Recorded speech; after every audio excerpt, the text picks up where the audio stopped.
I now convene the March 26, 2013 regularly scheduled meeting of the Westchester Board of Trustees. Mr. Jones, please call the roll. Mr. Wong? Here. Mrs. Stoker? Here. Mr. Lang? Present. Please rise for the Pledge of Allegiance.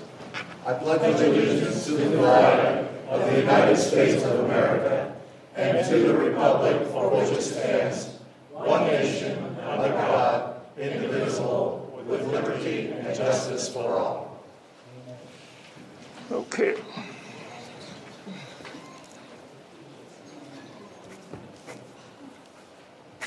Okay. First, we have a citizens' comment. Each person get 2 minutes. First person signed up is Mr. Carl Ruman. Please come forward, state your name and address for the record. Good evening. I'm Carl Ruhlman, 8285 Vental Drive. A few months ago, I opined that local holders of public office with responsibilities of spending taxpayer money should push back against unfunded mandates issued by higher government entities. At another time, I brought up your sworn duty to preserve, protect, and defend the Constitution of the United States. The responses of two of you were inadequate, in my view, with statements like, I have successfully worked on environmental issues, or I follow the law, pay my taxes, and vote, or I served in the military. All were responses that missed the point entirely. You did seem to agree that the concept of pushing back was appropriate. But at the last meeting, two of you argued in favor of spending federal money on an Agenda 21 grant project. Federal money is my money.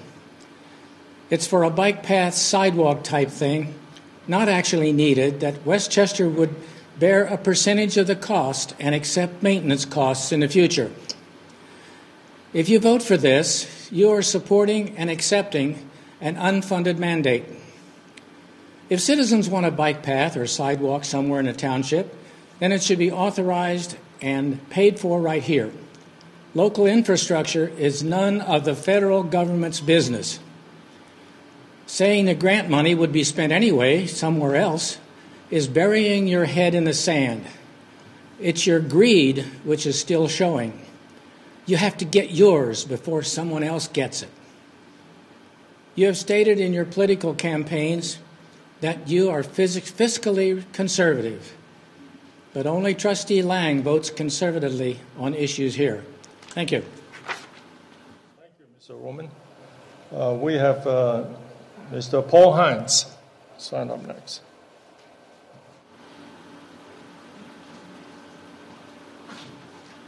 Thank you. 5816 Winged Foot Drive.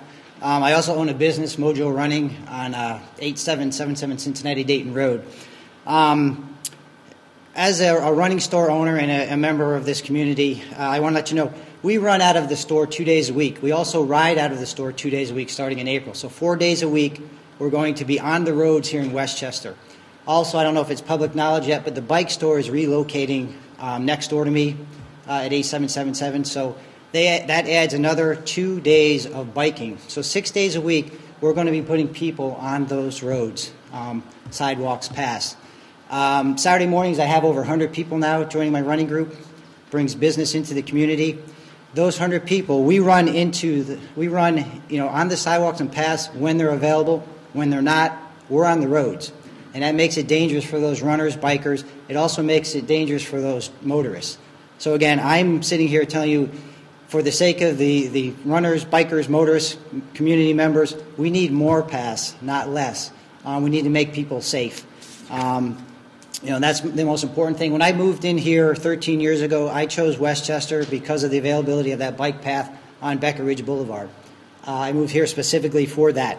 And if we continue to build these types of paths, I think it'll be more attractive to other people moving into the area and also business owners. So again, I encourage you, please, strongly consider the additional paths for safety for all of us in this community. Thank you. Thank you, Mr. Hines. Thanks, Paul. We have Bruce Jones. Hi, I'm Bruce Jones. I live at 5685 McCarthy Court. And perhaps you noticed a new practice that I've just implemented, that the meeting minutes that are to be discussed at the meeting are now available to the public. So if there's going to be discussion, you can know what we're discussing. I do so in the spirit of transparency.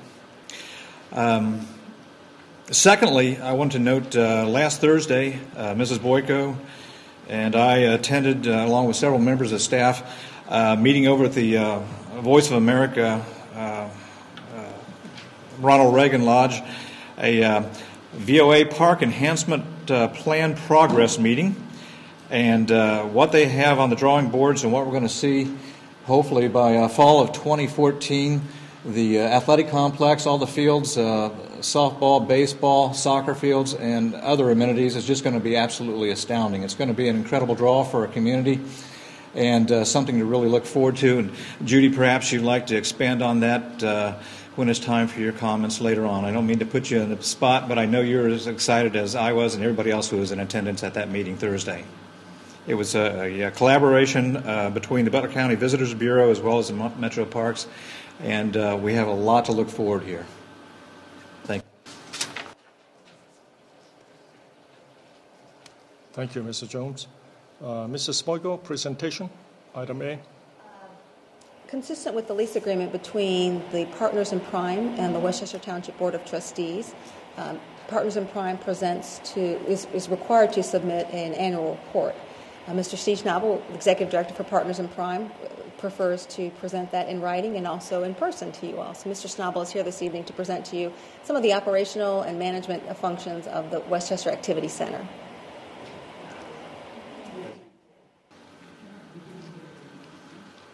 They're not hearing you well, I guess.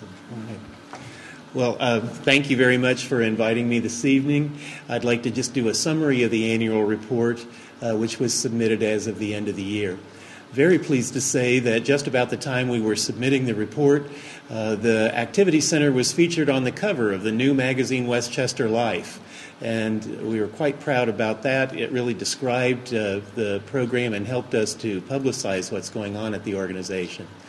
In our highlights, our membership has grown. We have 294 folks who are registered membered age 55 and older, and 71 of the younger category. That's particularly because of the request of the township that we serve all age groups, which is a new enlargement of our mission, and one which we are finding is working quite well. We've added Monday through Thursday evening hours to 8 p.m., which are staffed, and on Friday we're open to 6 p.m. We've had over 31,000 documented program visits throughout the year, and that's a 40% increase versus the 2011 stats. For some reason, I'm nervous tonight, which I don't think I've ever been when I come before you. I apologize. Of course, this is the second full year of operation at the location, by the way. We did receive a $10,000 grant from the Schmidlap Foundation through Fifth Third Bank, and that is towards the outstanding balance that we owe on the 2010 renovations. And we're very pleased to have that generous gift come in. Plus, we've generated rental income of $17,000 towards the bottom line this year. And I really want to acknowledge Susan Costantino. Susan, would you stand up, please? Susan is our site coordinator, and she is responsible for arranging many of those relationships. We offer the space in the center for parties and business events, but we also have some ongoing renters, and that helps us in using the space. Over 1,300 hours of program volunteer service were provided by specific folks who are connected to the Activity Center and help us on a day-to-day basis as reception desk volunteers, folks who are helping to organize events, and those who help to reheat and provide the daily lunch program.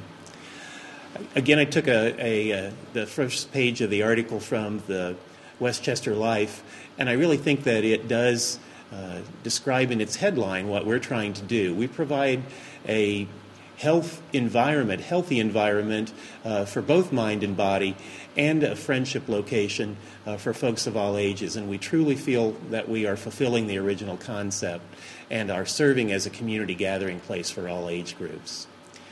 I mentioned volunteers and that we had 13 hours of specific program service volunteerism. We also were a host site for United Way Day of Caring groups in both spring and fall. We were adopted by the Tylersville Road Lowe's employees as their Lowe's Heroes Project, and they not only provided service to the building and grounds, but donated about $3,500 worth of capital improvements. Employees of Contact, located on Union Center Boulevard, have adopted us for the second year in a row for their Earth Day service. And the Phillips Edison employee group also provided a service day. This year, we're focusing the daytime activities, as we have since opening, on the activities and programming for older adults, but also we have activities that focus on parents of young children. So moms and toddlers come in on a regular basis. Late in the afternoon and then in the evening, we focus on fitness. We have a nice fitness room, an arrangement with Strong Foundations, an organization that provides personal trainers, and also they help to organize many of the fitness activities along with our wellness coordinator, Julie McCarthy. But we also use a number of individual contractors, and that especially has been the way that we've been able to provide for programs for youth and families, with such activities as Tiny Tots dancing, computer training. We have a group of homeschoolers who come in and work with Legos and are building and innovating kind of in an early engineering learning phase of their lives. And I mentioned the community rentals, both one-time and ongoing. In 2012, we generated revenues of $398,000, and that included the township's funding of $85,000. We had expenses of $4,001 and therefore a net loss of $3,100. We're keeping the budget at very close to the same for this calendar year. I need to point out that $188,000 of that, which is 47%, are related to occupancy expenses. We are responsible for all of the utilities, the grounds care, snow removal, and any repairs and upkeep to the building. So that's all involved there, plus insurance, etc. There is no township personnel support involved in any of those issues, but we do occasionally call the service department or Mrs. Boyko to ask for ideas about how we might approach certain projects, because we always ask our friends first and then turn to others. Our projected revenues right now are $316,000, and that, of course, is a shortfall, which is why we annually approach the township for some contribution. And I understand that amount will be something that you'll discuss this evening. We want to thank the Westchester trustees and the Westchester Township residents and staff for their past support and ongoing support. And I also want to take a chance to introduce Art Hupp, who's in the back row, who is a member of our Board of Trustees and here tonight, a Westchester resident. If there are any questions, I'd be happy to respond to them. George? Catherine? Yeah, this was kind of an innovative idea, I believe, that we entered into some years ago. And I was wondering, do you get inquiries from other communities who have senior centers asking how well is this working, this whole concept of opening up and no longer having senior centers, but rather centers which welcome people of all ages? Yes, we're seeing that there are many communities that are looking at this model as opposed to a focused model. And so we have had some inquiries, not as many as I would like, but we're still working. We see it as a work in progress ourselves. I note, for instance, that the city of Kettering has a community center that focuses its activities on seniors. It does have an in-ground pool, which is enclosed during the winter months and is open during the summer. I think some of us visited that site as we were looking for the design for the activity center. And some of those other programs are fully funded, though, by the communities in which they reside. And our program, of course, is partially supported through contributions, membership dues, and the fact that Partners in Prime has access to Older Americans Act funds through the Area Agency on Aging. Thank you. I do have George. a question. At one point there was talk about the potential of serving beer and wine on a Friday or Saturday evening. Has that ever happened? Have you moved forward on that idea? We don't have a liquor license to do so, but we are allowed to get an individual event liquor license as a nonprofit organization and link it to an event. So no, we have not just had evenings where we provide adult beverages. I was just curious. I think your average age is old enough to so imbibe.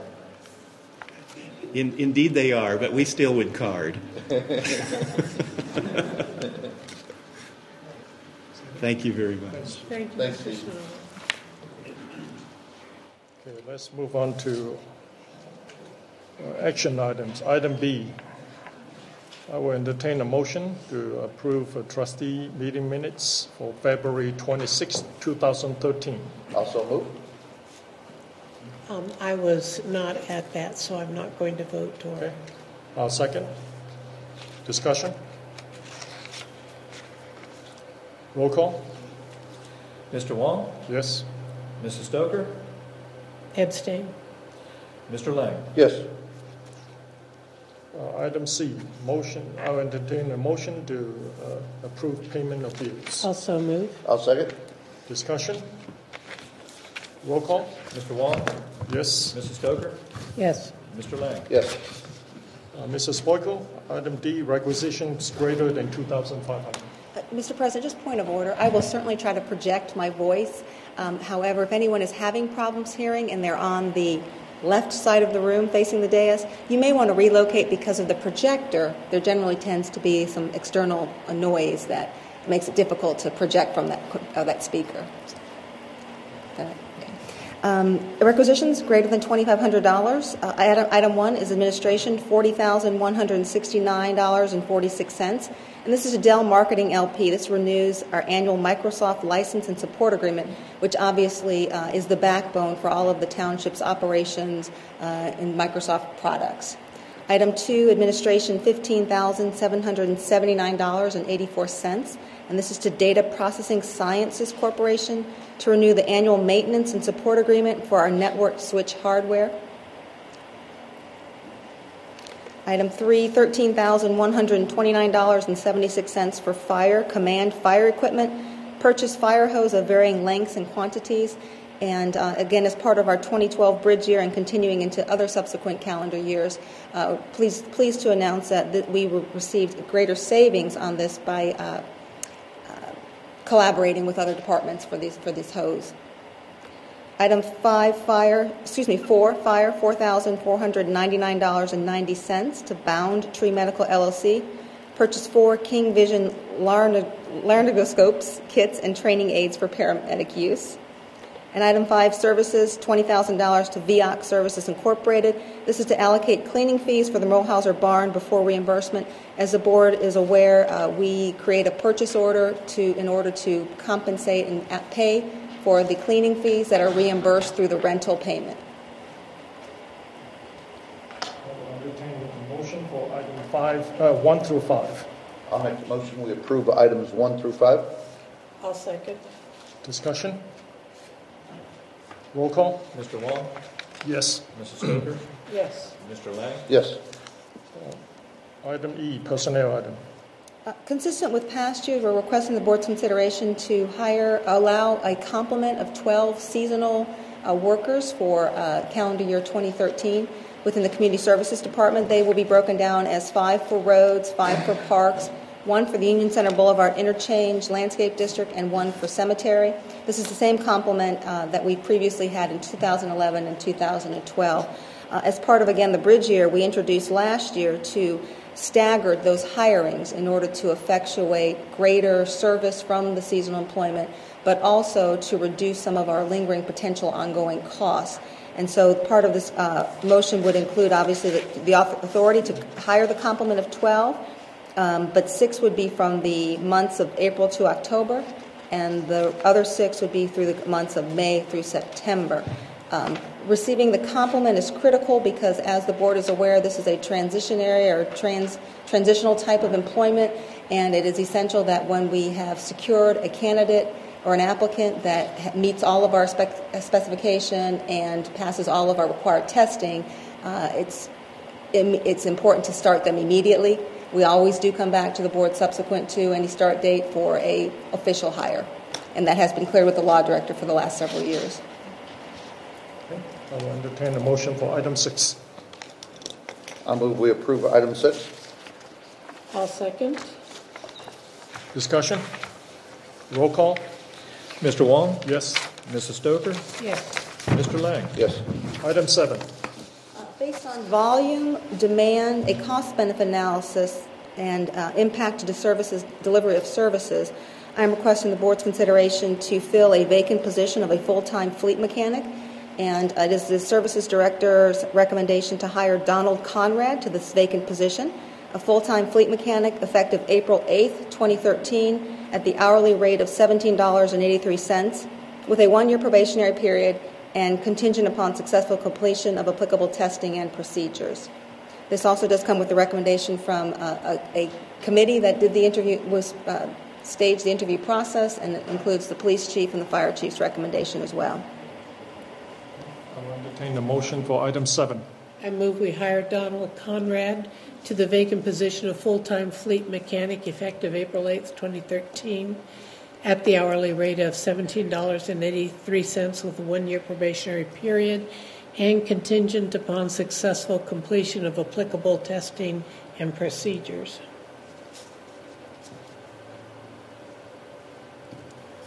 I'll second. Discussion? Yeah, I am not in favor of this. I will not be voting for this. Has absolutely nothing to do with Donald Conrad. I don't know Donald. I know his father. Great guy, high integrity, wonderful man. I'm sure he passed those same principles along to his son. But I'm just a believer that the mechanic work that we as a township do, we should outsource, and I believe that work can be done more efficiently by the private sector. The maintaining of our vehicles, to me, is not a core competency and something that we would be better at outsourcing. So I do not plan on voting for this. Interesting. I have to tell you that it is my belief that with so many emergency vehicles that we have, so many service vehicles, that to me it makes sense to have in-house mechanics. This is not a new position. This is filling somebody who's stepping into a position for someone who has retired. And I have to tell you, I've owned cars for, probably, I don't even want to say how many years, a few decades, and I would be stunned if I could have ever gotten work on my car done at the rate of $17.83 an hour. I mean, everybody who's ever gotten their oil changed, you're in there for, 20 minutes, and you end up paying $50-some-odd, and all they did was change the oil and check the fluids. I think this is one of those cases. I agree, there are times when it makes sense to outsource. And we do outsource a number of things. We do. In this case, though, with the so many dozens, if not 100 or more vehicles, when you add up all our emergency vehicles, I think it makes sense both for cost effectiveness as well as efficiency to get prompt attention to the vehicles in a timely manner, to have two mechanics to work those. I don't think it's excessive. I agree there are times when we should outsource. I don't think this is one of those. Mrs. Boyko, did we do a study on? I'm surprised about this. This is a replacement position, but we have not discussed about outsourcing. Any studies done on it, the benefits? I presented to the Board of Trustees at the end of last year. We've a kind of a internal analysis that staff did conduct on this particular position, and comparing not only filling this vacancy with a part-time position, but also completely outsourcing and only maintaining the one mechanic and not filling the vacancy. And I did present that to the Board of Trustees, and so I did not hear any questions or further comments back, so I assumed that at least the information was maybe somewhat acceptable. But just, again, as I introduced it, we had 4 categories that we really looked at, and that was the volume of work, the demand for timely service, cost benefit, and the impact to the service delivery. And kind of breaking those down in several orders is from the work orders. Each year we consistently have over 600 work orders for internal fleet vehicles. That encompasses police vehicles, fire vehicles, community services vehicles, and then some ancillary vehicles coupled with Westchester TV and some of the administration vehicles. And so as the demand, that volume is only going to increase as we attempt to extend the life of all of our fleet vehicles. We only try to purchase new vehicles when end of life is absolutely necessary. We definitely try to extend that, so because we determine that to be more cost effective. The age of the vehicles as they continue to age, and as we continue to extend that age, that life cycle, the demand for maintenance and repairs is only going to become greater and greater. Just as makes sense as the vehicle ages, the repairs and the necessity to maintain that more timely increases. So based on that, the work orders, the timely services, the analysis that we did in most instances outsourcing. It could be something as simple as a starter on a Quint engine or a starter in a police vehicle. But the analysis we did in the not only inquiring but also from our own experience, the outsourcing can take up anywhere from 1 day to 4 days, with generally the longer range being the more likely. To have a police vehicle or a fire vehicle out of service for 4 days is a direct impact to the type of service we can deliver in terms of police and fire demands. So we studied that. We also looked at the fleet for the snow removal. Again, being timely, it's timely that the mechanics also work during any snow event, inclement weather, flood, any kind of natural or man-made disaster. Those mechanics are also in the shop working and being available to repair any vehicle at any time. And although that may not happen as frequently as daily, but it is an instance where we do need, it is an additional demand that is necessary to have that resource available. And thirdly, from the cost benefit, we did a comparison of the fleet mechanic rate, the starting rate, not only their regular rate, but also their benefit rate, and use that figure in terms of an hourly assignment of cost and equipment, materials, supplies, things types of that. And in every instance, the mechanic was, internal mechanic was less expensive than the outsource opportunities. The outsource opportunities were generally any range from 10% to 50% higher, depending on the job to be completed. So all of those factors, not just one in particular, but all of those factors rendered my acceptance of the Community Services Director's recommendation that it makes cost-effective, timely service, and in order to address the demand and ongoing volume, it makes sense to have the second mechanic in-house. Thank you. I certainly took the time to carefully look through the material that Mrs. Boyko presented, and I thought she made a very compelling case. I know you remember and that it has been a general policy for the past 15 years, I think at least, every time somebody retires or leaves employment with Westchester for whatever reason, we always sit down and say, do we need to replace this person? Or can we, through shifting the work organization, or could we better serve to go outsource this project? This is something we've done, and over the years, we have left vacant or totally eliminated something like 19 positions. Through reorganization, we've added back maybe 4 or 5 more positions.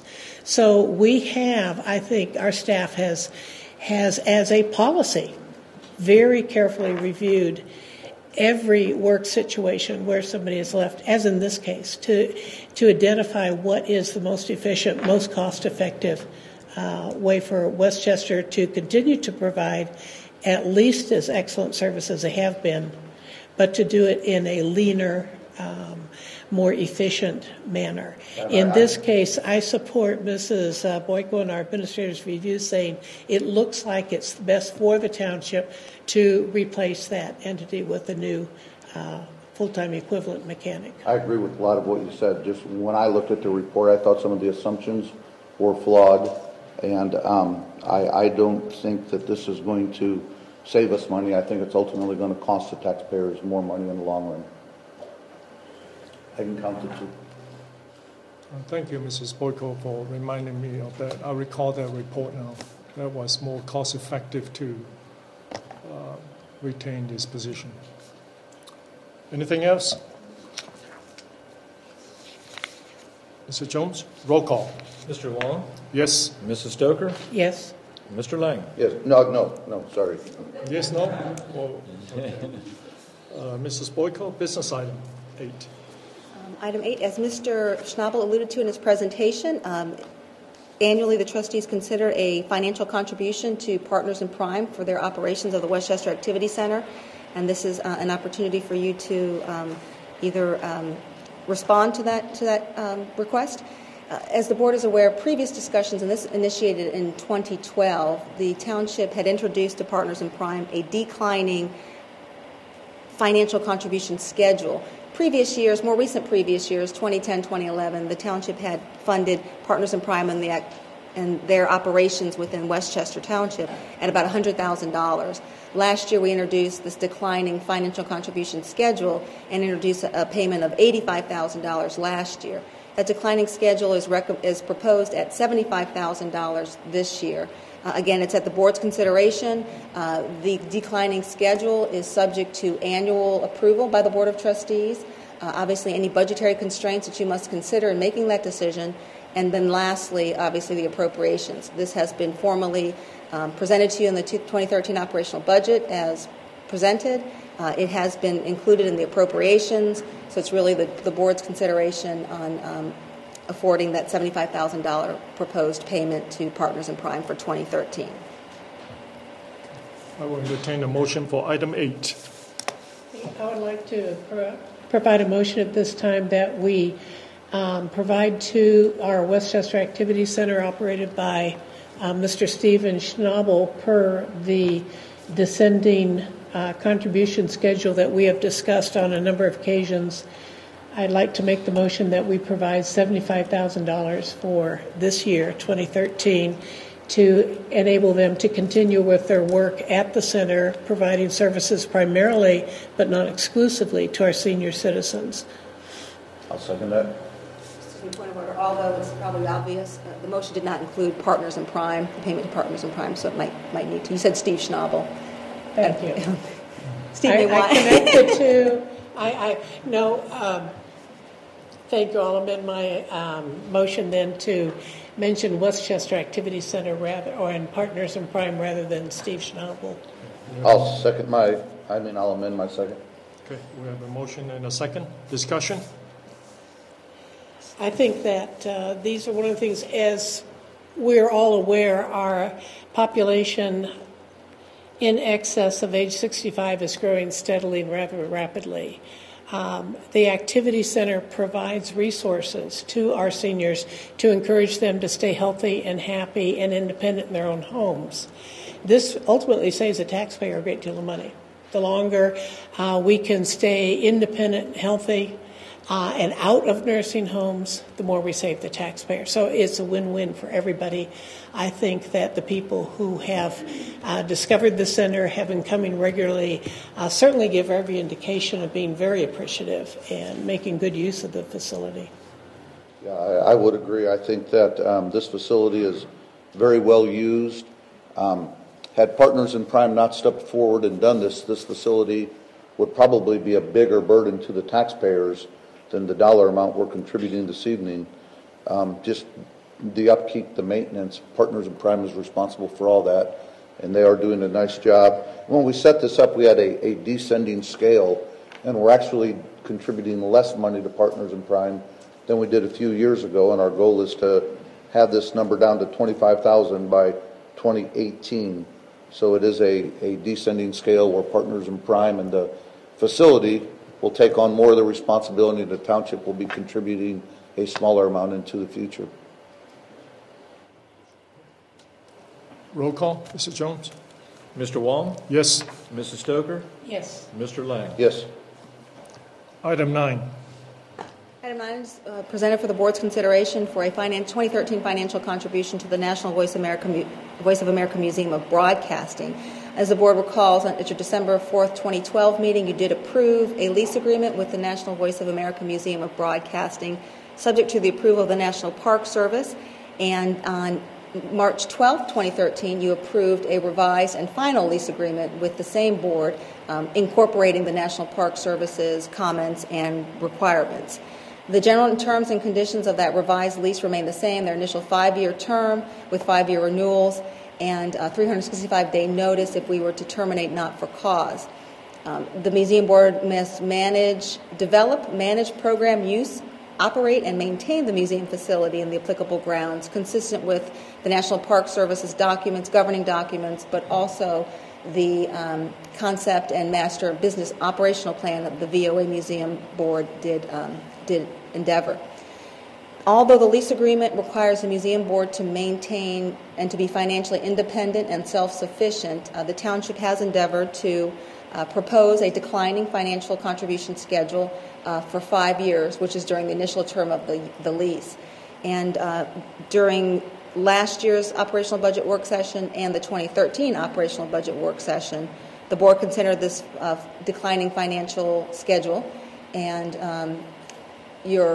my understanding is that the board did endorse that 5-year schedule.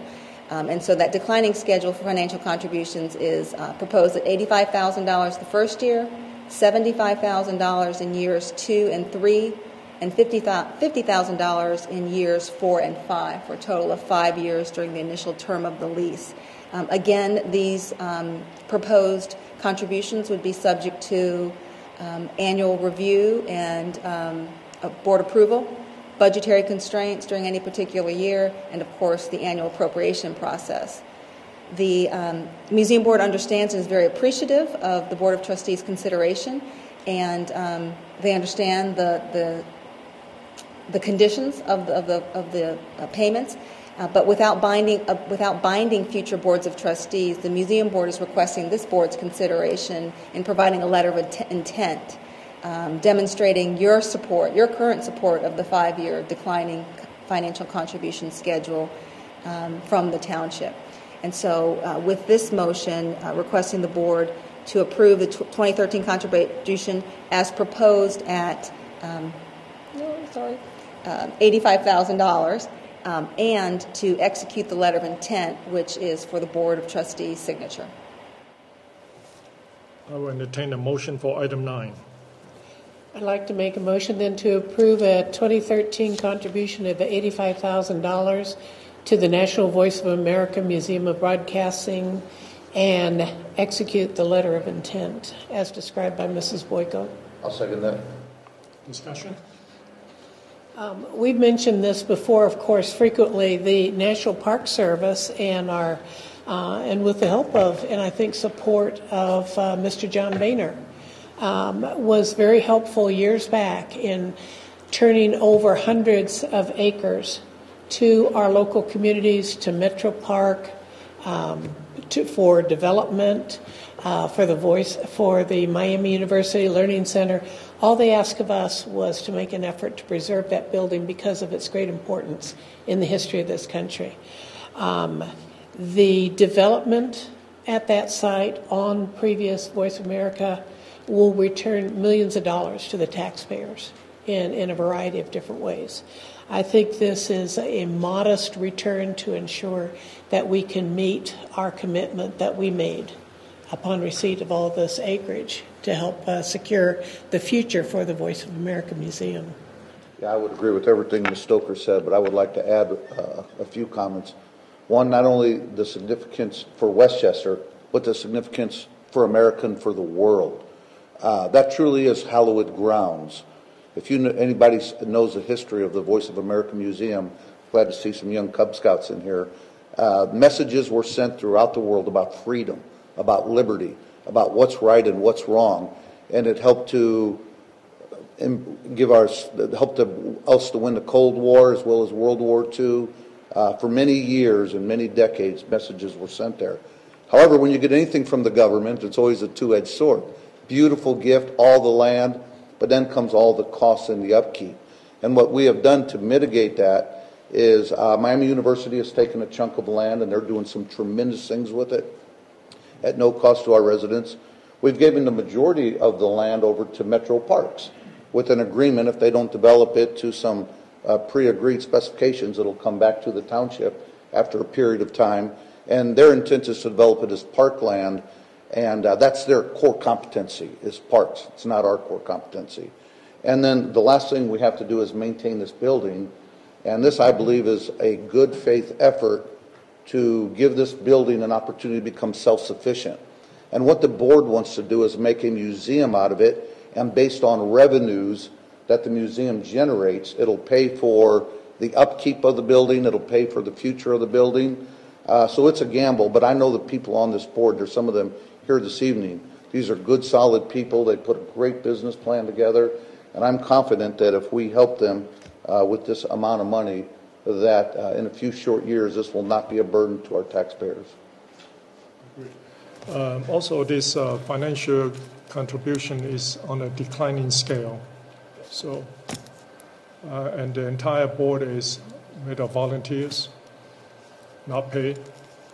So, anything else? Mr. Jones, roll call. Mr. Wong? Yes. Mrs. Stoker? Yes. Mr. Lang? Yes. Item 10. Item 10, motion to approve Westchester Township Fire Department rules and regulations. The board may recall March of 2010, we introduced and the board approved the fire department rules and regulations at that time. And at that time, the board endeavored to receive these every 3 years to refresh your approval. And so we're bringing them for your consideration at this time. Included in your preparation document is a red line version of the rules and regulations for the fire department. They are very non-substantive and minimal, and in most instances just address clarifications and or clarify some kind of experience that we experienced over the last several years, and to further clarify some points. The rules and regulations are generally address members' conduct and behavior on duty, and in some instances off duty, and they entail things like dress code and any disciplinary process of any of the infractions of that.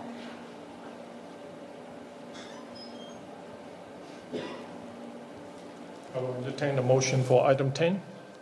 I will make the motion that we approve the Westchester Fire Department rules and regulations. I'll second. Discussion? Roll call. Mr. Wong? Yes. Mrs. Stoker? Yes. Mr. Lang? Yes.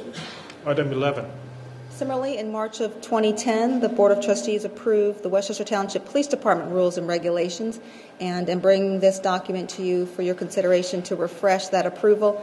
Again, the red line version was included in your packet, and they are either clarification or more further defining the expectations of conduct and behavior. I will entertain a motion for item 11. I'll make the motion that we approve the Westchester Township Police Department rules and regulations. I'll second. Discussion? Roll call? Mr. Wong? Yes. Mrs. Stoker? Yes. Mr. Lang? Yes. Item 12. Item 12 is a motion not to object to new liquor permit for SAH LLC doing business as Uncorked at the Spicy Olive, 7671 Cox Lane.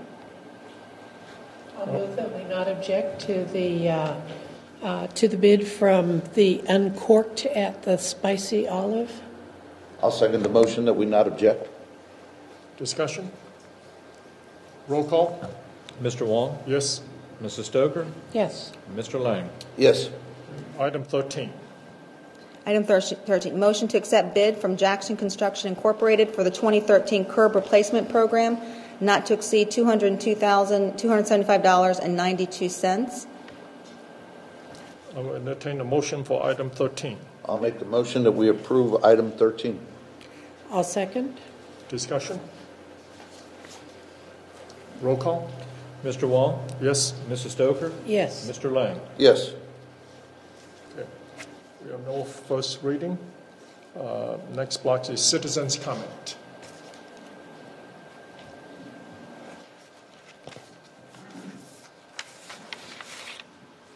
Please state your name and address. Good evening. My name is Mark Welch.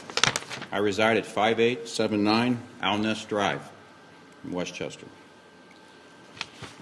At the March 12th trustee meeting, there was a discussion regarding a bike hike path connecting Beckett Ridge Boulevard with Route 747 and beyond. In this discussion, Trustee George Lang opposed the taking of federal money for the construction of the path, which has an estimated price tag of about $300,000, 80% of which would be paid by a federal grant. Mr. Lang mentioned that the path was not part of the core competency of our local government, that maintaining the path would ultimately be more expensive, the township money would be better spent on infrastructure and services like police and firemen, and that the taking of the money was part of the Agenda 21 program. I believe every fiscally responsible citizen of Westchester will agree with Mr. Lang's position. Why? Why will they agree?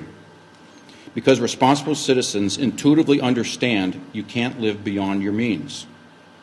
When Westchester Township accepts federal money in any form, in this instance for a grant for a bike path, we are surrendering our local control and management of township finances to another power.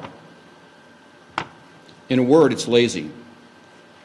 If the township doesn't have the money to finance, construct, and maintain a project, even though the project sounds good and may have some benefits, then the township should not be taking money from outside sources to make it happen. Westchester Township needs to live and operate within its budget, just as every citizen of Westchester has to live within their personal budget. Unfortunately, the taking of federal grant money for this project is supported by both Trustees Wong and Stoker.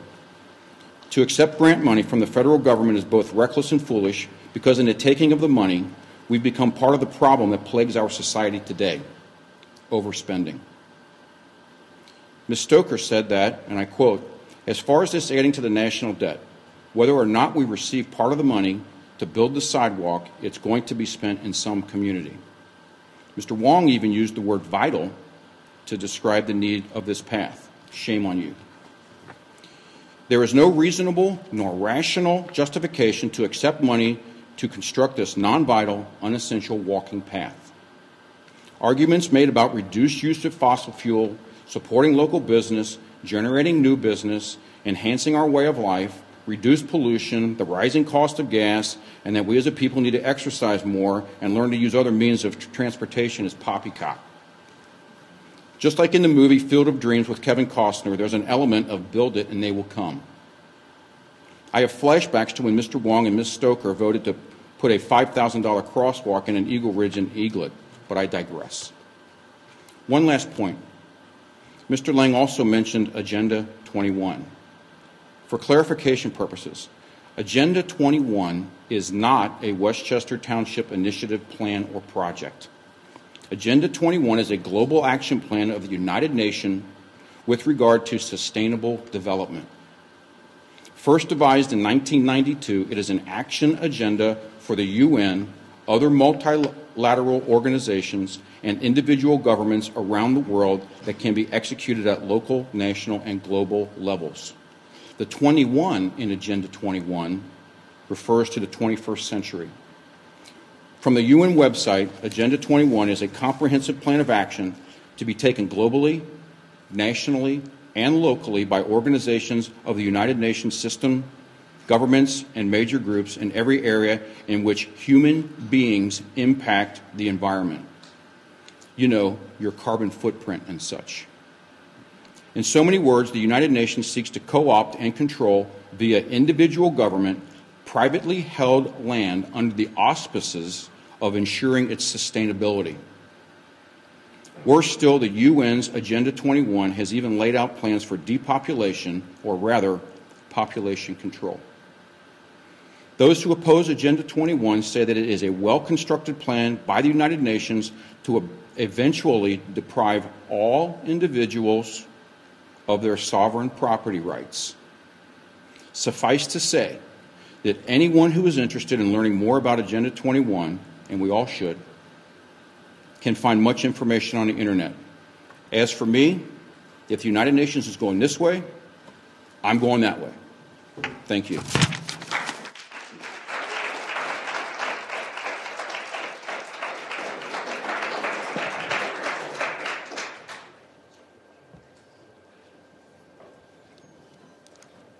Good evening. I'm Mark Morris. I live at 8876 Eagle View Drive. It's actually located in Beckett Ridge. The reason why I came tonight is to talk about the walking path that was brought up at the last meeting. As some people, and I'm sure maybe some of the township trustees don't even realize, the walking path that goes from Eagle Ridge Drive to Beckett Road is maintained by the homeowners of Beckett Ridge.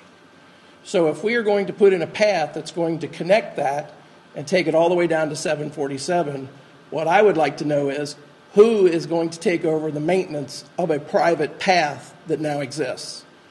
The homeowners of Beckett Ridge pay an annual homeowners fee to maintain that walking path.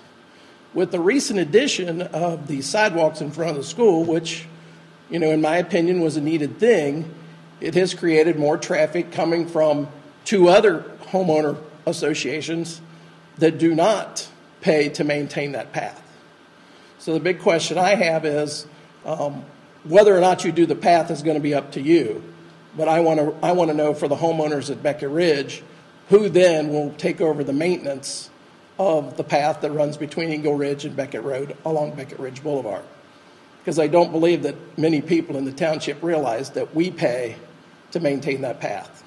Thank you. Anyone else?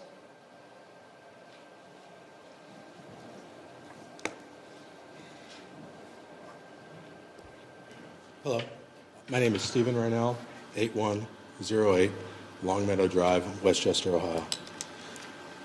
Last meeting I was here and I talked about the code that affects Liberty Tax Service. And after the meeting, I emailed the township a few questions to different personnel, and one being, are any of the following allowed to stand in the right-of-way and either waive, hold a sign, or promote their cause? And the three were a business, fundraising, or someone running for office. And the comment came back, a person running for government office, this would be a totally different hypothetical situation. If this person is standing in the right-of-way, waving without wearing a costume or sign, and is not holding a sign nor waving the public into a particular business or activity, they would not be considered a sign. Therefore, we would not have issue with this activity. Mr. Wong was standing in the right-of-way, waving to motorists and wearing a shirt either saying re-elect Wong or elect Wong.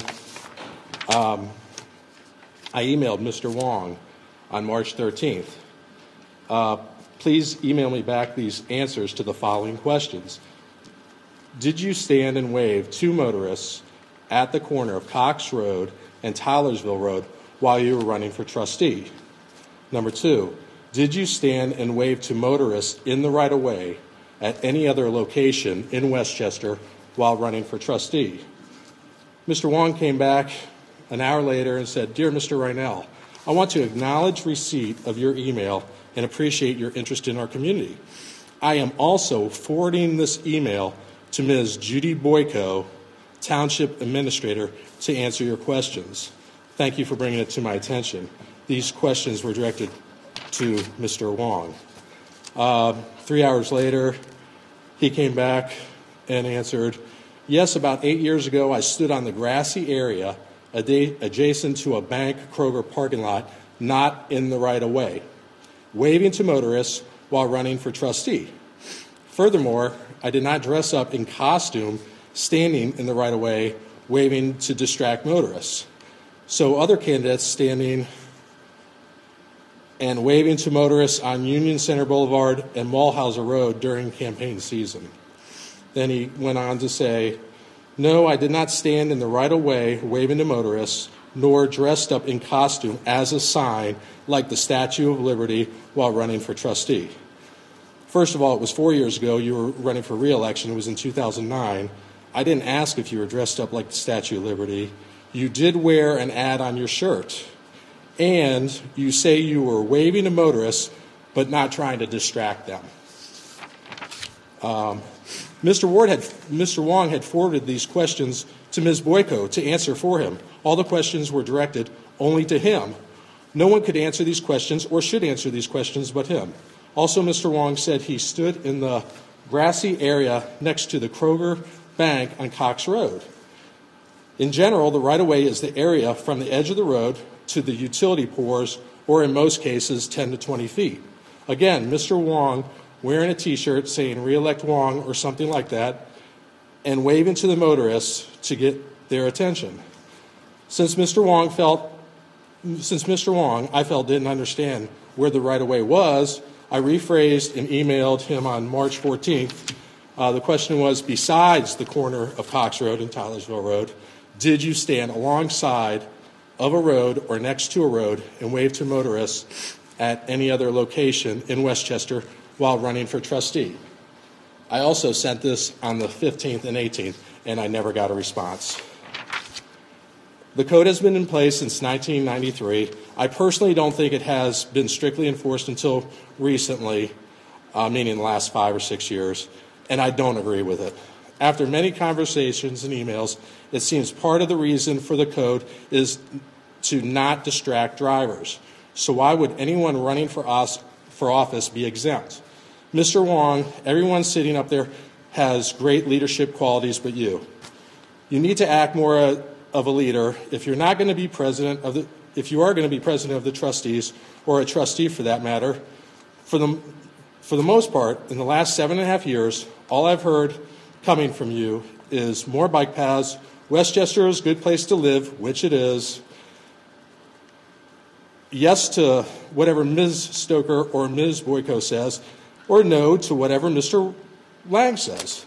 Also, besides the meeting a month ago, you have sat up there in the past and said things like, "Mr. Lang is the most unethical trustee ever." Now, Mr. Wong, again, in my opinion, you wait to see what Ms. Stoker or Ms. Boyko say, and again, in my opinion, I believe they lead you in your answers. There is nothing wrong with letting either Ms. Stoker or Mr. Lang take over as president of trustees, since, in my opinion, you clearly aren't capable of leading this township. And then one last thing. On Saturday, March 16th at 5 p.m., an employee of the township rang our doorbell and knocked several times. My dogs were going crazy at the front door. My wife and I were in bed trying to rest since we were both sick. Then the phone rings, and it was the township employee. Questions us why we are in bed, then wanted me to go with them to have a beer and talk about this issue. We found this very weird and awkward, to say the least. I want to know if this is acceptable behavior by the township. Thank you.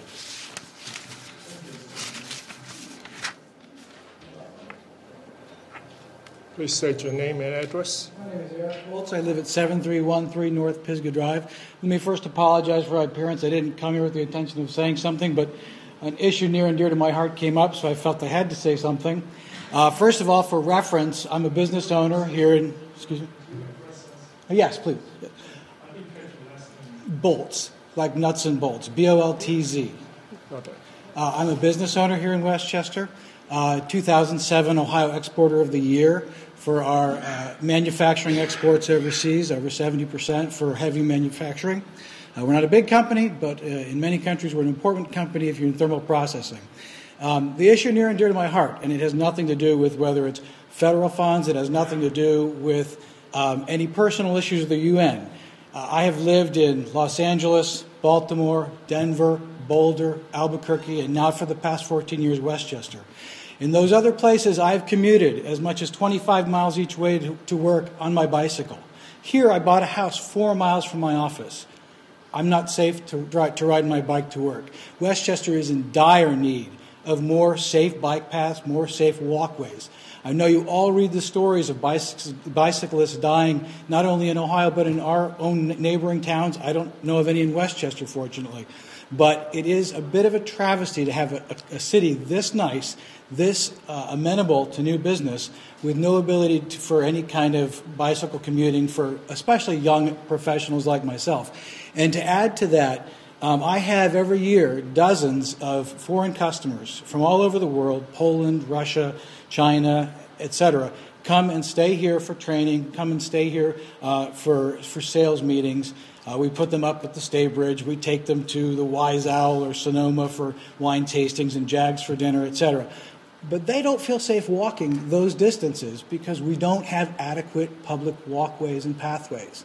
So it's not a matter of whether it's federal funds from my perspective. It's something that's lacking in our city, and I would encourage you to find ways to do it, whether it's locally funded or not. Thank you. Thank you, Mr. Bolts. Yes.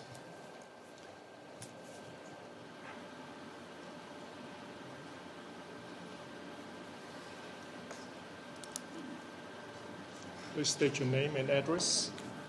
Yes, my name is Donna Nickel, and I live at 7750 Shenandoah Court and have been there for the last 43 years. So I've seen a lot of changes in Westchester, a lot of them good. I have several comments. I haven't had the pleasure or the time, and I've taken it now, to come to a trustee meeting. And some things are rather frightening, amazing, and I see a lot of good things happening too. A comment to a previous speaker, Mr. Reinell. I'm just not sure what he's after, and I'm asking him through you, what is the point? If he's going to attack Mr. Wong, who I don't dislike or like, this is not the forum. So anyway, the minutes. I read the minutes. I'm amazed that the February or March 12th ones aren't here or finished or ready for you to move on, because approving those minutes, it seems to me, is dependent upon what you would do tonight. And I say that coming from being an auditor of state and having read minutes of every entity from Hamilton County down to Wayne Township and Butler County, all different sizes. The editorializing is just an unbelievable thing. Minutes, as I was taught, and what I needed for government audits, was you state what the issue is, what the motion is, what the vote is, or the discussion is, rather, on a very brief way, and then the vote. And all this other editorializing is just mind-boggling to me. I just had to say it. Is this the first time minutes have been allowed to the people as they walk in? Correct. Oh, I'm glad I came then. I'm glad I came so I could comment. But having lived here for as long as I have, I've raised 4 children. They've all moved away. I have a sense for some of the reasons for that. They have found places in other states where perhaps the livability is better. They grew up when you would not dare walk on Cox Road. Now at least there's a little space. I agree that spending money, the little bit that we would have to spend to get additional money to build a bike path is something we cannot pass up. If we are going to be against federal money or taking any money from any place, federal money in this case, then I think we need to analyze what we have in the interstate highway from our southern border to our northern border and say we can't use that portion of it because we are against taking federal money to make our life better. It's just mind-boggling. We should go ahead with... Excuse me, please give us some respect. The speaker is speaking. We should go ahead with the bike path. And I know Mr. Wong has been one that has been for that. And in retrospect, I just wish you had been around about 40 years ago. Because in my neighborhood, I don't even have sidewalks. That's what the developers were allowed to do back then. So I commend you if you do go forward with the bike path, and I hope the minutes somehow get boiled down to real minutes, and I wish you success. Thank you. Thank you, Ms. Nichol.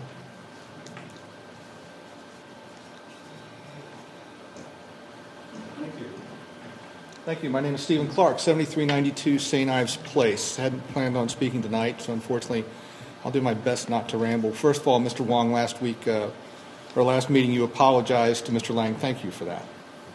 So, bike path and debt and federal funds and local funds, 80% federal, 20% township, 100% mine. I have to pay for it all. Add to that the fact that I think the service of our debt is currently about 10, 12 cents on the dollar. Not really sure about that number. Like I said, I didn't do my due diligence before I came. I think by 2018 it's expected to be 18 or 20 cents. I have no expectation that our federal government is going to rein that in. You know, the way our federal government works, they push it up to the last minute, and then it's a crisis, and sometimes they extend out the crisis. They push it further down the road, kick the can down the road is what they like to say, or they don't. But I have no illusions that our federal government is going to fix our current situation. So what I feel we have to do is we have to start here. And we do have to say no to federal funds. The fact that federal funds are there, and we say, well, because they're there, we must take them, is kind of ridiculous, actually. Comparing it to the federal highway system, I don't think is very fair. That's a federal program started in the 50s. It encourages interstate commerce. I don't see our bike path doing interstate commerce. I really don't see it having a real big effect on that. I could be wrong. Somebody can correct me if they like. But the idea that everybody's so casual about this federal debt, that is what has created the debt where it is. It's what's going to create this problem that's going to be insurmountable in the future. You know, Cyprus, we're hearing all the news about Cyprus and how they're confiscating, I think, 30%, something like 30% of everyone's savings account, over 130 euros. So 130,000 euros, they just take, 30% of anything above 130,000 euros. Now, the difference between Cyprus and the United States is Cyprus can't print money. The United States can print money. We call this quantitative easing. I found that term, quantitative easing. It makes it sound so nice. But our dollars, the ones that we have in our pocket right now, each day are worth less if we do nothing. There are only a few ways that we get rid of the debt. We tax people, spend the money to pay off the debt. We permit inflation. We sort of inflate our way out of the debt. which is what the quantitative easing is all about. Okay? We reduced the debt, not because we've made it smaller, but because we made all the other dollars bigger. We pay $20 a gallon for milk, and minimum wage is $30 an hour. We do all of those things so the debt doesn't look quite so big. This is a problem. It's a problem that needs to be taken care of daily with the small decisions. Not necessarily with the big decisions at Washington, but with each of the small decisions that you make here and they make over in Mason. And by the way, I've lived in Westchester, Mason area since 1963. I love bike paths. I worked in China for a while. I had bicycle, man. I went everywhere on my bicycle. There are plenty of bike paths around here. There's one that runs from Newtown up to, I think it's Springfield. I've only made it to Xenia before I'm winded. But I believe it goes all the way to Springfield. We have bike paths. We have lots of ways we can go and enjoy this area. I throw the bikes in the back of the Jeep and I go. I love bike paths. I like them here in Westchester. But there are bigger pictures here. And just to take money because it's there doesn't really acknowledge where that money's coming from. Thank you and good evening. Thank you, Mr. Potts. Mr. Roman, for the second time. Carl Ruhlman, 8285 Ventil. I'd like to state a few points that I wasn't able to get in my 2 minutes. First of all, Warren County has been very successful in refusing unfunded mandates. They resist them. But Mark Welch described the Agenda 21 things quite accurately. There are a number of sites on the web, and I'd like to read a quote from one of them that I think is appropriate. Agenda 21 is, quote, to inventory and control all land, all water, all minerals, all plants, all animals, all construction, all means of production, all energy, all education, all information, and all human beings in the world, unquote. That quote is from a site, www.democratsagainstUNagenda21.com. And we have locally the Manor Drive problem, which you eliminated the parking on Manor Drive so that they could use the walkway that somehow years ago the township put in between two residences so students could walk from Manor Drive to Hopewell. Well, you've eliminated the parking, but that township mandated walkway is in poor shape. Now, who's going to maintain it? Increased spending by a government, any government, increases our children's debt. And either land is taken with eminent domain or through easements, the value of the land is reduced. That's an opinion, but I think it's on firm ground. That's it. Thank you. Thank you, Mr. Roman. Final call for citizens' comment.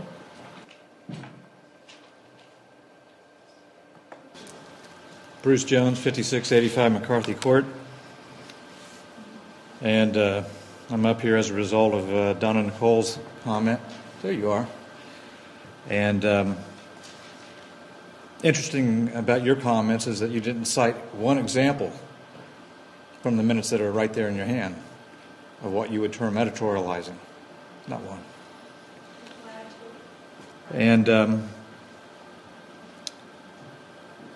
perhaps you're in familiarity with minutes that include comments by the trustees, comments by residents, and yes, they express themselves. They editorialize. Your comments were editorial in themselves. Now, how would you expect me to communicate that in the minutes? I don't know, but I suspect your solution would be to kill the messenger. And the practice will continue, of course, to keep the minutes out there because I want you to see them. They've always been available to the residents online at westchesteroh.org.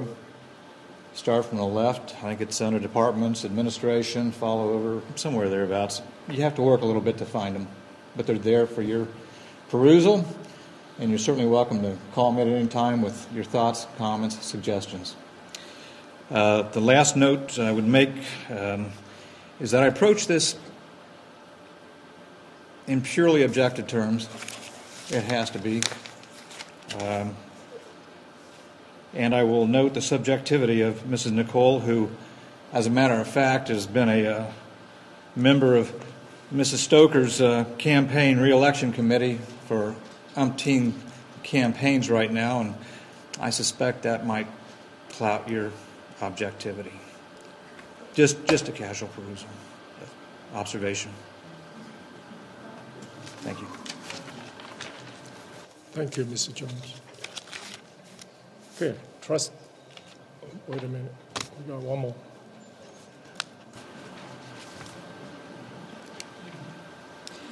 Hello, my name's Ann Becker. I reside at 7510 Cincinnati Dayton Road in Westchester, Ohio.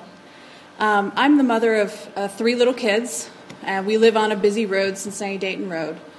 And I have to say to the trustees that I'm extremely disappointed in your choice to pursue the federal money for the biking and walking trails. One of the reasons I'm disappointed is because our current federal debt is $16.7 trillion. The 5 of you sitting before me each owe someone else $53,000 each. And you want us to take more of that money away from my children who have not even earned it yet. The reason we have this debt is because people like us keep getting in line for it. We want more. We want more. We can't afford more anymore. This project is not vital. We're not building an orphanage. We're not helping people who are drug dependent. We're doing a frivolous task of building a bike trail. I'm disappointed in my township today. Please don't pursue this grant. Thank you. Thank you, Ms. Becker.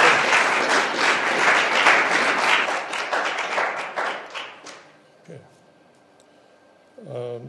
We move down to the next item, discussion.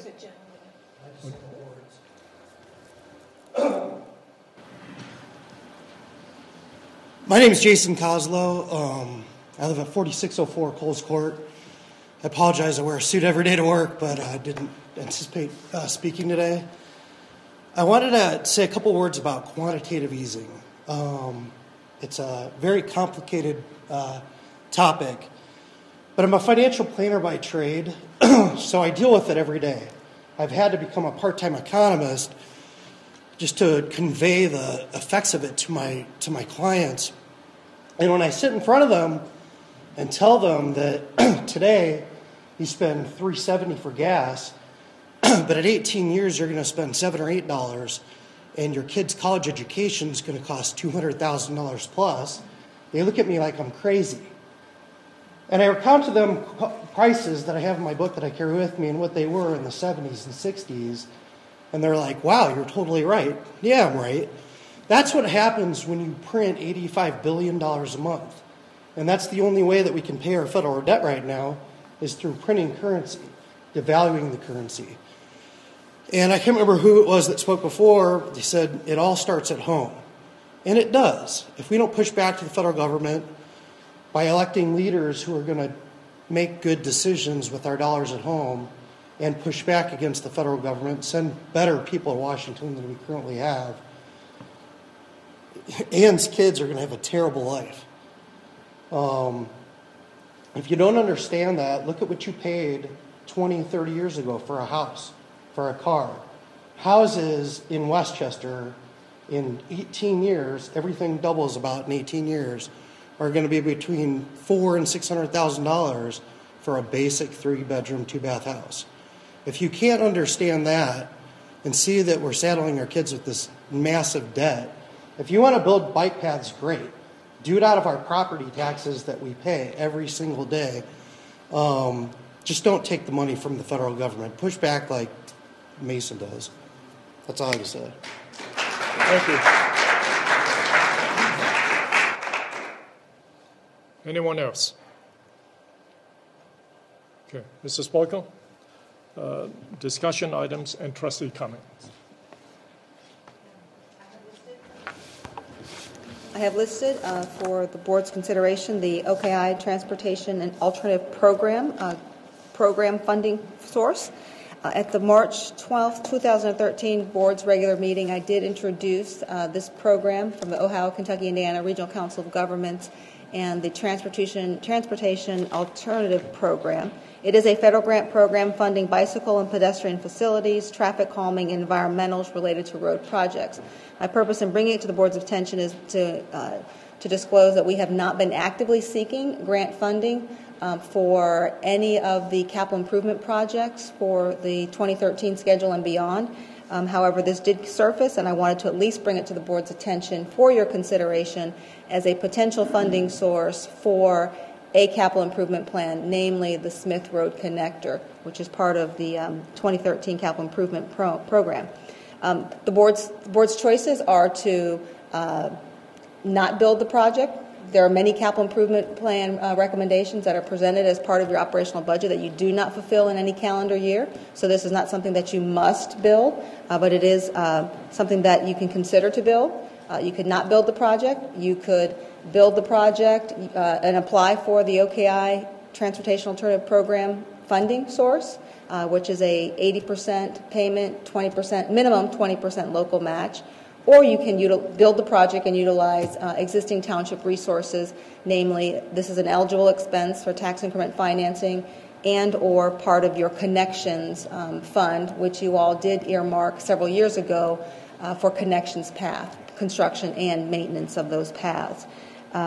So just to kind of give you a summary from where we were last meeting to this meeting is the Smith Road Connector, as I indicated last month, will link 3 multifamily developments on the south side of Beckett and Smith Road, and by crossing the traffic light, you can see this particular map system. For those of you that are not familiar with the aerial maps and the township's boundaries, you can see probably the most prominent is the aqua green that is along the center. That is the Beckett Ridge Boulevard private path that a resident did speak to, and this particular path is the mustard yellow and the bright yellow as it continues from Beckett Ridge Boulevard west along the north side of Smith Road to State Route 747, and then across State Route 747 in the general vicinity to about the Sipsey Climb, where an existing private path is currently located. This 0.67 mile stretch would connect those 2 private paths into the public path. This township or this public project of the 0.67 Smith Road Connector would not change or alter the maintenance schedule of the private paths, which are the responsibility of those private HOAs or developments. So that would not change that at all. Continuing, as you see bounded, are in the blue and then also in the purple are approximately 5,000 homes. Again, as I presented at the last meeting, it just provides a choice. It does not necessarily mean or does not necessarily logically mean that any resident would use this path to patron some of the commercial development, not only at the Central Business District, but also along the 747 corridor. So again, just a presentation of those numbers. The Township's 2013 Capital Improvement Plan identifies, as I said, tax increment financing as an eligible source of funding, and the Capital Improvement Plan estimates the project right about $300,000. Since the introduction of this topic at the board's last meeting, where a majority voiced interest to explore and to pursue the grant, staff solicited an updated cost estimate from the Butler County Engineer's Office, and in today's dollars, the BCO has estimated that project costs for a 10-foot wide multi-purpose path or sidewalk, or a combination of the two, which would be constructed with concrete, which is your most costly material, today's dollars is about $387,000. So should the board decide to pursue this grant, the grant application would be for project costs at $387,000 with a minimum local match of $20,000, which is about $78,000. Another revenue source, as I mentioned, maybe the Connections Fund. As I indicated, the board did establish the Connections Fund several years ago, where you earmarked receipts from the Butler County Solid Waste District's recycling program based on tonnage recycled. The township does receive a incentive, I guess for lack of a better term, for that recycling collection. And the Connections Fund has about $100,000 balance, and that's from accumulating several years' worth of receipts. Annually, again, it's just based on tonnage, so the numbers could be cyclical, but on average, we receive about $22,500 into that Connections Fund based on that those recycling receipts. The Connections Fund has been utilized mostly for about $13,000 in 2010. The board did, and I apologize, I don't remember the position of the entire board, but the board did apply for the Community Development Block Grant Program to build a sidewalk along Fountains Boulevard, which linked residential multifamily to the Cincinnati-Dayton Road corridor retail, generally the Highland Square development. And our match with that project was about $13,000. So that was paid out of the Connections Fund as well. And in some instances, we use the Connections Funds or current annual maintenance costs for the Port Union Bike Trail and the Beckett Path along the hillside leading to the Mulhauser Barn. Based on collected industry data, based on other communities' experience and the township's own experience, we did do some research to determine our annual maintenance costs for our existing 2.97 miles of public pathway, namely the Port Union Bike Trail and the Beckett Path that's along the hillside of Beckett Road. And generally, those sources indicate about $1,000 to $1,500 per year maintenance cost. Again, that is dependent upon the materials and also the age, the stabilization of that. But based on our own personal experience, it's about $1,000 to $1,500 per year for the annual maintenance. We calculated that by over the last 5 years, since 2005, where we've had both paths implemented, about $8,000 since 2005, which is average about slightly over $1,000 a year. And maintenance costs for the Smith Road connector, should the Board of Trustees proceed with this project in any fashion, maintenance could be assigned to the Connections Fund as well. Just a couple of last-minute things I wanted to bring to your attention based on questions the board had is the eligible funding is for the construction project. In order to be eligible for any kind of funding source, must be built in public right-of-way and or public easement, meaning the property owner must grant easement for this purpose, but it cannot be constructed on private property and the grant funding source be utilized. The Butler County Engineer's Office has agreed to cover the cost for the preliminary engineering, environmental, and the final construction drawings. And the applications are based on the evaluation process, and it's a measurement. You get a point system. Any additional points are granted for a local match larger than 20%, but that's, again, at the board's discretion. And if the board so directs, or a majority of the board directs, the application would need to be a business item at your April 9th meeting so that it can be submitted timely for the April 12th deadline.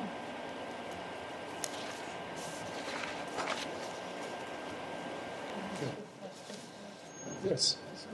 Yes.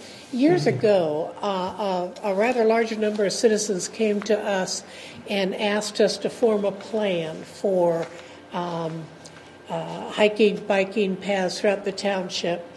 They were very much interested in not only developing and enhancing our own biking, sidewalk, intermodal transportation abilities, but also to connect them to surrounding communities, surrounding plans. And we have worked assiduously on that. And we put out a plan for connections. Can you explain how this particular connection, whether or not this is meets some of the connections plan that we developed with our Residents Connection Committee. If I'm understanding your question, you're asking, is this In proposed? keeping with our master plan for bike paths. Yes, it does. I mean, staff would not schedule for the capital improvement something that's not consistent with the development guidelines and policies or plans that the board, that the township has adopted. And basically, it would join two major hiking, biking paths, the Beckett Ridge and the one is it the Villages of Beckett? What is the name of that? Villages of Westchester? Villages of Westchester, thank you. It does link those two private paths. Yes. And this was the Connections Plan Committee that was from the residents of Westchester that put together this plan. The Connections Plan, yes, is part of, or is composed of residents of Westchester or business owners, but I believe most all residents of Westchester. Okay. And that was done many years ago.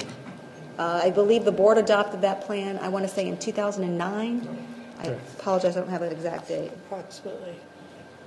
There are also some issues which were raised, and I think it would be appropriate for us to reassure some people. For example, I know of no intent on the part of any member of the board to use eminent domain for a bike path. I know of no interest in, and I have personally expressed no interest in going forward with this or any other plan if the people whose property were affected objected to it.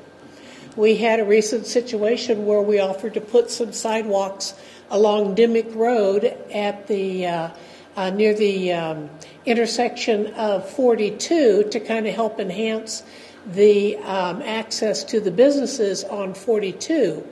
The property owners who would have been affected had the bike path put on it said they didn't want it. So we said, okay, we didn't put it on. We are very much, as a board, I believe we have lots of different interests. Those who regularly either attend our meetings like Carl Roman or watch the videos will see us regularly get into spirited and candid debate over many issues. But we all have, I believe, the best interests of the township at heart. And we're trying to work with the resources we have in order to provide the services that this township needs, both as residents and as businesses, to thrive. A number of people spoke and expressed the same concerns that we as individual, I think, citizens have with respect to the debt that's being incurred on a federal level. I would like to reassure everybody here that this is not the picture of Westchester's finances. Westchester does not enter into projects that it cannot afford. Westchester, there is not a township, city, county in the state that has a better financial rating than the township of Westchester, because we have striven, as long as I've been a trustee, as long as any of us have been trustees, and that covers quite a few years, to always, we pay our debts, we have reserves, we are constantly looking for ways to, as you heard the discussion tonight, provide services as cost effectively as we can. We do not just throw out money irrespective of what benefit it is to the township. We do not throw out money in such a manner as to jeopardize the financial well-being of this township. I believe we have done everything possible we can to ensure that this township will thrive. While a lot of other townships and cities are still reeling under the economic downturn, unemployment in Westchester, what was the last 4.5% unemployment rate? 4.6% here. Last year, we brought in more new business than, was it 2011? We brought in more business in all of Warren County, just in Westchester. We constantly are working for ways to help residents, to help businesses, to ensure that we all thrive. So for those that think that we see Washington as the model for our fiscal behavior, we see it as a model for everything we don't want to do here in Westchester. We strive very hard to maintain an appropriate financial approach keeping in mind we can't provide everything to everybody, but we're certainly doing our best to provide the services that people need. Mr. Lying and I in particular don't always agree on what is our core competencies, or what I like to call essential services. But we have frank and, like I say, candid discussions, and I think we, all of us, come out at the end of the road with projects, with an approach to our financial well-being, which is in our best interest. I would agree with one thing Ms. Stoker said. I do believe she has the township's best interest at heart. We just have a different perception of sometimes of what the township's best interest is, but I do believe your motives are pure from your perspective. Judy, one question. Of the proposed strip, is any of that on private property? We only have preliminary design. That's even probably too formal of a word. There's only been a conceptual layout. It's been determined that the majority of it probably could be handled within the right-of-way, but if not, we would have to be granted easement by those property owners because it cannot be on private property and still be eligible for funding. Sorry, one thing that you, Trustee Lang, that you did ask last meeting, and I failed to reiterate it this evening, is that even though the application due date is April 12th, the award verbally would be by May, June of 2013, but the funding source does not become available until July of 2014 or July of 2015, depending on where an approved application would fall on the OKI award schedule. So even if you decided to pursue this, even if you were awarded, you could not start construction with these monies until it's awarded either July 2014 or July 2015. So it still could be potentially a year or 2 years before construction could commence if you pursue this source. My understanding is also we could pursue gathering more information and change our mind later. We are not hardwired into. Yeah, that gives me a small level of assurance, and I do appreciate that. As elected officials, I believe it's our obligation to tell the federal government they have to stop. We cannot continue on the road we're on. It's an unsustainable road, and you can look at any ancient government, look at Rome, look what's going on in Europe today. What we are doing today is unsustainable, and it has to stop. And one way we can tell the federal government to stop is by not accepting their bribes. And that's kind of how I look at this. Just because someone else is taking borrowed money that eventually will go back to someone else, we shouldn't, and we're worried that might haunt us. That doesn't make what we're doing right. My opinion on this hasn't changed since last week, and that is, the last meeting. I still see this as an Agenda 21 program. Walk paths are not a core competency. Even though this is administered by OKI, this is a federal grant.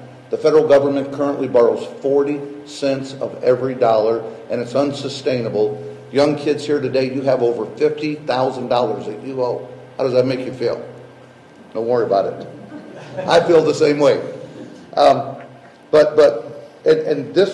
We're passing this debt on to our children. And this grant will only cover the construction, and over the life of the asset, that's a very small portion of the total cost. Ms. Boyko shared some numbers today about maintenance. For 2.97 miles, we're running about $1,500 a year. But those assumptions, those numbers are flawed, because at the last meeting, she said the serious maintenance doesn't start until 12 to 15 years down the road when you have to resurface or look at replacing it. So these numbers that we're looking at are looking at numbers, although they're accurate numbers, they're not looking at the whole picture and looking at the total cost of the project. And that maintenance is going to be borne by the citizens of Westchester. As I mentioned last time, our police department's fund is looking at some very serious issues. In 2016, we may be going back to the voters for another levy, and if the voters don't grant us a levy, we may need to consider supporting the police department with money from the general fund. And to me, the police and fire department, the maintaining of our roads is much more important than extending a bike path. According to the Cincinnati Enquirer, Westchester already has more bike paths than any other community in the Cincinnati area. And I know Mr. Poles made some comments about his frustration with the lack of bike paths, and we may not have one that fits from someone's house to someone's place of business, but according to a recent article in the Cincinnati Enquirer, we have more routes and paths than any other area, any other community in the Cincinnati area. And the residents of Westchester did put together the connection plan. All that is a recommendation. The buck stops with the trustees. It's up to us to decide whether or not to implement the plan, whether to move forward, and whether to allocate assets to the plan. And I cannot support this. Thank you, Mr. Lane. Incidentally, you said that Cincinnati Enquirer said that there's a quote in there.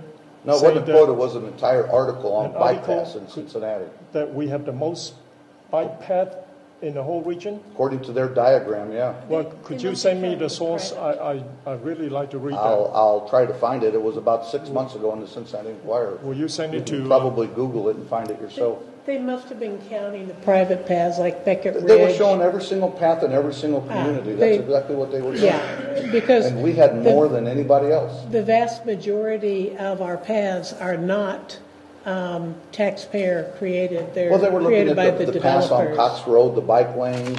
They were looking at everything that we have as they looked at everything every other community had. And we had more coverage than any other community in the Cincinnati area.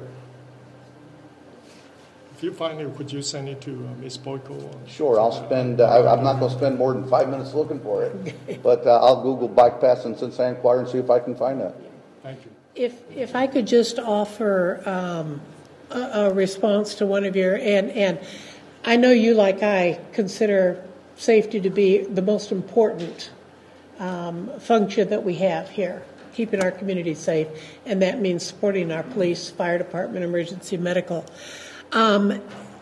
Traditionally, Westchester, long before I came here, the voters tell us how much they want us to spend. They tell us by voting for either the police levy or for the fire and emergency medical levy.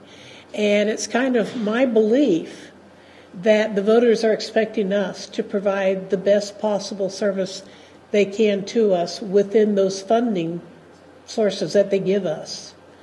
On the other hand, for our roads, the only dedicated funding we have for our roads comes from the little bit we get off of gasoline taxes, a little bit we get off of our license plate. When you renew your motor vehicle license plate, it costs you, what, 50 some odd dollars now? $5 of that comes to Westchester. And this is dedicated, must be spent on our roads, must be spent on road maintenance. That's maybe 25%, if that, of what we actually need to spend. The difference comes out of our general fund. That's right. To me, the general fund it is absolutely critical that we keep as much of that general fund for this basic infrastructure, our roads, our culverts, our stormwater control, etc. Yep. And I would think awfully long and hard before I would divert the funding to augment what the taxpayers say they want us to spend on police or want us to spend on fire. I think it is absolutely essential that those funds be preserved. Now, you and I differ on what we consider to be essential services with respect to transportation, etc. You're looking just at roads. I think that there is a place for hiking and biking paths, alternate transportation within the whole essential services that we provide in the way of transportation. I don't just look at the macadam that the vehicles, that cars, automobiles, and trucks are on. And with respect to saying no to federal funding, that gets to be kind of a problem for us. You might want to talk to the county engineer. It was federal funding that paid for the widening of Tylersville. You know, that nice widening from Wetherington down past Cincinnati-Dayton Road, that was federal funds. The widening of Bypass 4, those are federal funds. It becomes awfully hard to say no because we need good quality roads, well maintained, in order for us to preserve commercial development, residential transportation. I mean, it's just saying no, that's kind of hard to do.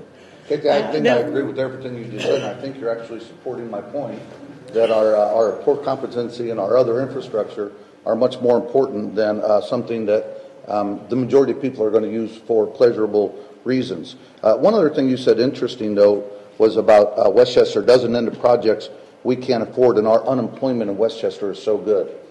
As someone who actually is either a direct owner or investor in Westchester businesses that employ probably over 150 people, I can tell you why businesses come here. They come here because we can make more money, because the cost of government is relatively low compared to other communities, and we come here to increase our profit. No other reason. Westchester isn't better, smarter, faster, quicker than any other community around us, but we can come here and make more money. And what government does as things are going well, and things are going very well in Westchester, is we tend to spend money. We tend to build things that we don't need. Parks that we have. We plant trees and forests that, in my opinion, we don't need. We spend money on things that we don't need, and then all of a sudden, 10 to 12 years down the line, there's the unintended consequences of our infrastructure is so huge now. The cost of government gets so big, and we have to pass that along to the taxpayers. It's what's happened in the city of Cincinnati. It's what happened in Middletown. It's what's happened in Hamilton. It's what's happened in Detroit. We can go on and on with examples of this. When governments are doing well, they spend money, not realizing the unintended consequences that a day of reckoning is coming. And if we want to continue to be a place where employers want to come, where employers want to invest, because it's the employers that make our community a great place, not the government. It's the residents and the people that invest in Westchester. We have to keep the cost of government low so that long-term people will continue to come here. I don't disagree with anything you say, but I think you probably, like I, saw that article recently in the newspaper remarking about the condition of the roads in the cities of Hamilton and Middletown, where apparently the analyses by those two cities, from them, they say it will take over $300 million, approximately $30 a year for the next 10 years, $30 million a year, for the city of Hamilton and the cities of Middletown to bring their roads up to standard. Yes. Westchester hasn't done that. The reason it hasn't done it is we've been scared to death that that would happen to us. This is why we have put aside our Sustainable Infrastructure Fund from our general fund, because we know that it is cost effective to maintain the roads as they should be rather than ignoring them, doing something else, taking money from those efforts and maybe building, I don't know, a couple of dozen soccer fields or whatever, and instead of doing the appropriate periodic maintenance needed. Consequently, the road beds themselves become so severely damaged that now all of a sudden they find themselves in a hole that they're going to have a great deal of difficulty traveling out. We trustees, have been watching these things, I believe. We don't always talk about them. And we have been extremely conscientious and directed our township administrator on a very regular basis. Make sure we are looking ahead to these infrastructure needs, because we must have plans to cover these needs 5 years, 10 years, 20 years out. If we don't, we will not be able to dig out that hole. But when you talk about it, sometimes I think that people are thinking you're saying this is Westchester's in this position. We aren't, because we have been, in our frank and candid manner, we have all worked very hard to ensure Westchester never, as far as we can control it, finds itself in that kind of a situation of poor, foolish, petty, foolish, bound, ridiculous situation that other communities or federal government find themselves in. Let me address that. We're not in that position could I say yet. something? I want to address that direct comment. I see audience here is switching legs left and right. Is getting about. But she brought up some points, though, that we do need to address. No, let me say something. Okay, go ahead. That we are trustee of Westchester. That I'm glad we are not Washington. That we are trying to solve a little problem here in Westchester. It's a complex issue, but this government here is township government. It's the simplest, and I think it is the best form of government. That doesn't say that we don't have room for improvement. Yes, but it's the best we got. So far, it's good. So far that we are in the black. We are doing right. We're doing correctly. That I appreciate all the opinions as stated tonight, but in talks with other residents in the township, they do not agree with you. But all the spending has to be carefully studied. And we study our spending very carefully, discussion after discussion.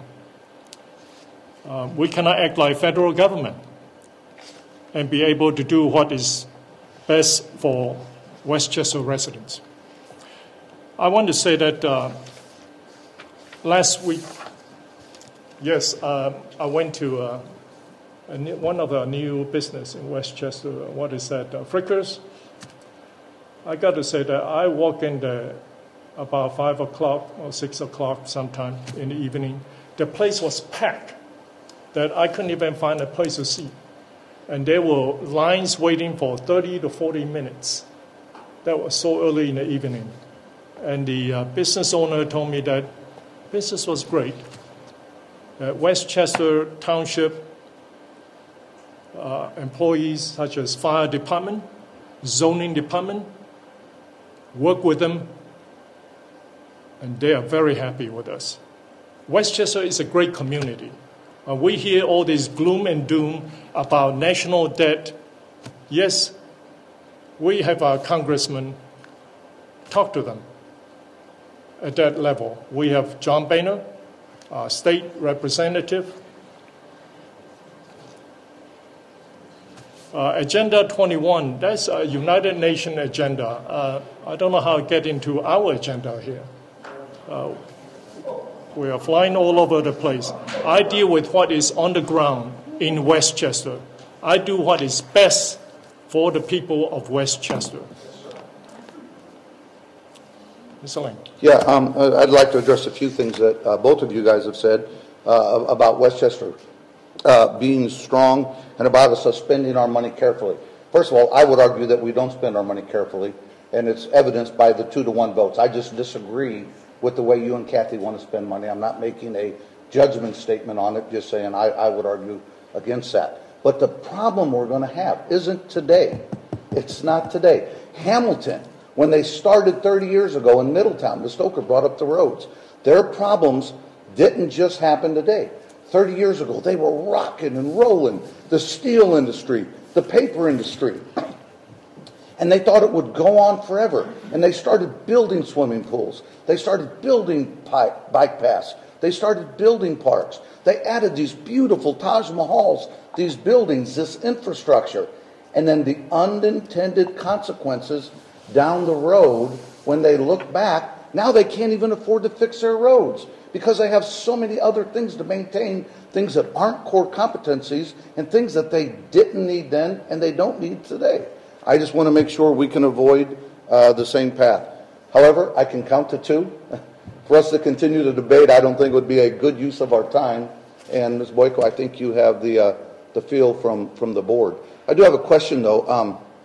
We have to make a decision on April 9th, and I am going to be out of the country the entire first week in April, so I'm not going to have access to any data. So I would ask the 2 trustees hold off till the following meeting. I doubt they will, and if I were you, I wouldn't either if I believed in this as you do, because it would put us behind the deadline. But I'll just throw that out there as a courtesy. Well, if we had a vote, I'm sure that our intent would be to, in the minutes, to report the fact that even if you weren't sitting here, if that's your pleasure, we could be sure to include in the minutes your opinion. I'll be here for the meeting, but I won't have time to study anything that Ms. Boyko gives us. I'll be back in the country on the April the 7th. Okay.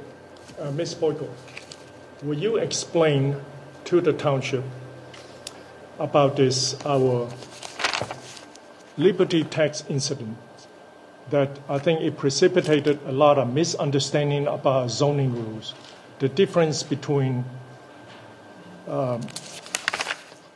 commercial signs and political signs, and especially the liberty tax issues.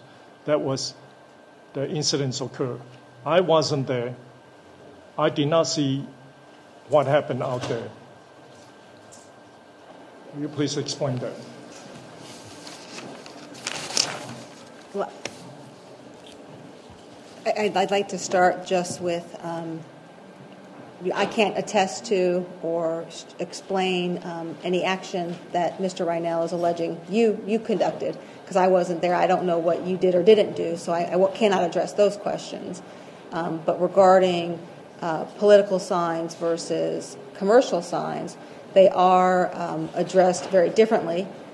Political signs are protected by First Amendment rights, and that there's very limited regulations that the township can enforce and or apply to political signs.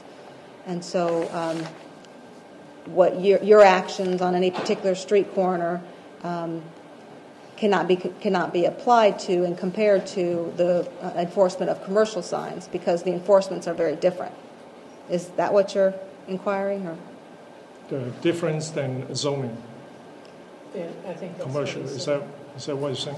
Yes, that political signs, and in terms of zoning regulations and enforcement, political signs and commercial signs are apples and oranges, and so that they are addressed, and their governance and their enforcement are very different. And political signs are permitted on private property in all zoning districts. Commercial signs are permitted in all zoning districts except agricultural and residential districts, subject to the requirements of the districts. All signs must be located on private property and out of the street right of way. Now, with respect to Mr. Reinell's comment, that I try my best to answer your questions in writing, and that every time I reply to you, when I reply to you, you keep coming back with more questions. I see there was no end to it. That's so. On a Saturday, I thought at 5 o'clock in the afternoon, sunny day, I thought, hey, let me stop by. I have free time. I stop by to talk to you, invite you out for a beer.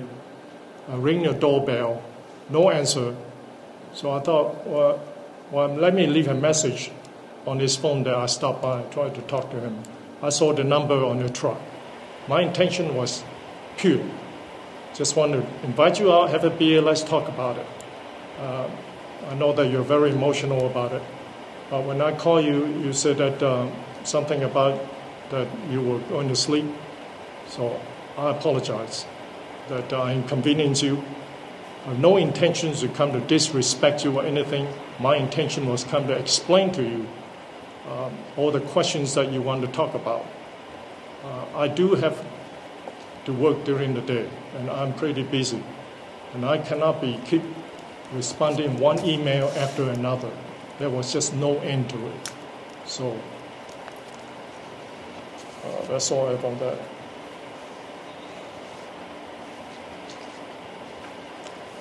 So anything else?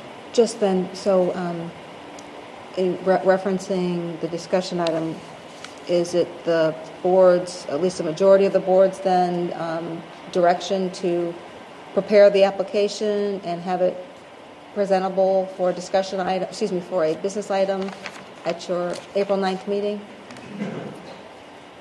I would like to, at the very least, find out if the property owners, and that would require us going forward, are interested there in having a bike path, connecting the other bike paths in their property. And I think to do that, we would have to ask you to move forward and get some more additional information. Well, and that was something that you mentioned at the last discussion. Yeah. This is the second time that this has been discussed by the board. First at your March 12th, and now at your March 26th meeting. And when it was presented at your first meeting, that is something that you spoke to. So staff did take the liberty of contacting the affected property owners, namely Although nothing would be constructed on the multifamily developments to the south, we did contact those 3 multifamily developments. We contacted the Beckett Ridge HOA. We contacted the church, and then Regency Centers along for the management company of the Kroger's, the Beckett Center. We did not contact the McDonald's and the Sibsey Klein, which is on the west side of 747. And just to be very clear, is that the presentation to those property owners I just mentioned was verbal. It was by phone. Not a lot of details were granted or given, just that the board is considering this, and is there any objection on their part? With the understanding that the township would potentially pursue the grant and then have subsequent meetings with those property owners to present to them more detailed construction drawings and designs. And again, from the verbal discussions that I had with one and Mr. Yingling had with the others, that they would not object to the application, with the understanding that once detailed drawings are presented to them, that objection, that they may object. Yeah. Right. The other concern I had, and this is just sort of an attitude on my part, I guess, and that is communities have been building sidewalks for the convenience of not just residents but also for commerce for over 5,000 years, literally. Long before any United Nations or Agenda 21, sidewalks are going to be built in cities and communities around the world for thousands of years after UN and Agenda 21 have eliminated. Just because, from my perspective, this organization out there someplace mentioned sidewalks does not mean that organization has anything to do with Westchester or what we're doing. As far as I'm concerned, speaking as one trustee, I could care less what this so-called Agenda 21 says. I'm just here to do my best job as a trustee. And I mean, I would know more. If Agenda 21 mentioned sidewalks, to me that's immaterial any more than because, say, Hitler had submarines and bombers. Would that mean that our defense agencies would not have submarines and bombers because, oh my God, Hitler had some? No. It's a sidewalk. I don't see this as an international plot to take over America. We're just considering a sidewalk. Maybe it's a good idea, maybe it isn't, but it's just a sidewalk. That's exactly what the Agenda 21 website said pro-Agenda 21 people say. No, I'm just kidding. No, just kidding. Go ahead, I'll meet you in the sidewalk. Yeah, you guys we'll are see. flying all over the outer space. Let's get down to the ground level. What is right for the people of Westchester, I will follow. I would do that. Do the right thing. Sidewalk. We may not always agree, but yeah. That's right. This is America. We have pros and cons all the time. Hey, do what the majority wants. And that sidewalk, iPad is a part of an infrastructure.